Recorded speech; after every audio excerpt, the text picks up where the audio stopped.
art and theater, and even stamped its image on early currency. Bluefin are charismatic megafauna, a category of large, big-eyed beasts, including elephants, lions, and whales, that serve as placeholders in the public imagination, and have come to represent the health of our oceans and the overfishing that besieges them. Compared with floppy, schooling fish, giant bluefin are more machine than fuel, more predator than prey. I was in my mid-20s when I first saw one in person, and it fit my idea of fish as much as a dinosaur resembles a chickadee. There was, from that initial impression, a problem of scale. The largest tuna ever caught weighed 1,496 pounds. If you can imagine a grand piano shaped like a nuclear weapon.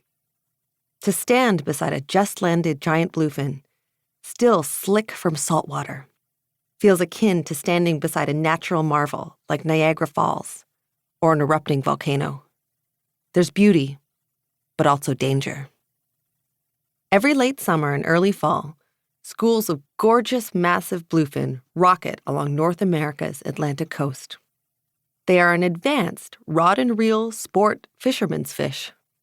Catching one requires time and a full set of pricey and intensely specific gear, including a volleyball-sized brass reel built to handle a tuna's heft. Some fishermen call bluefin marauders, others racers. The genus name Tunis, after all, comes from the ancient Greek word tuno, rush. Throughout the mid and late 1970s, the world's 3 bluefin tuna populations, Atlantic, Pacific, and Southern, plunged globally because of rampant overfishing, largely due to demand for the sushi-grade fish in Japan. In 1981, 24 tuna-fishing countries made their first move to restrict the trade, drawing a line down the middle of the Atlantic Ocean during a meeting hosted by the Spanish government in Madrid. That line ran from the southernmost tip of Greenland, zigzagged around Brazil's Rocky Bulge, then progressed south off the map toward Antarctica. Starting the following year, all bluefin caught to the right of the line toward Europe and North Africa would be considered eastern fish, while all to the left would be western.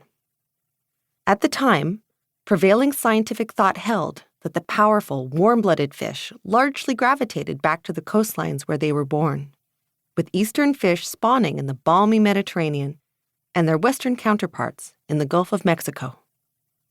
Overnight, this conceptual line transformed the fisheries for Atlantic bluefin tuna.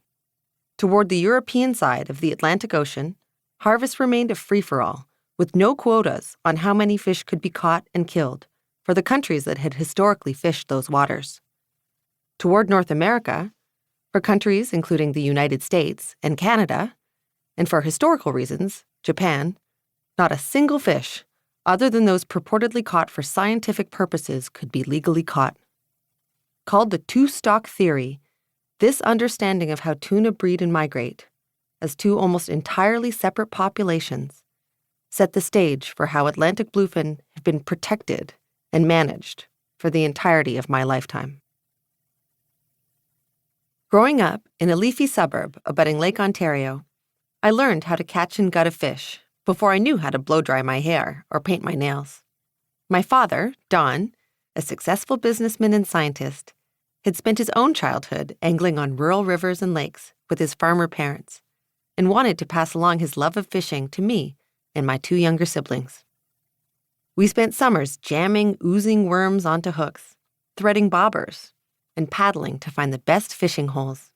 Fishing, he lectured, was a controllable craft and act of human will, hypothesis testing, and logic, with results you could eat for supper.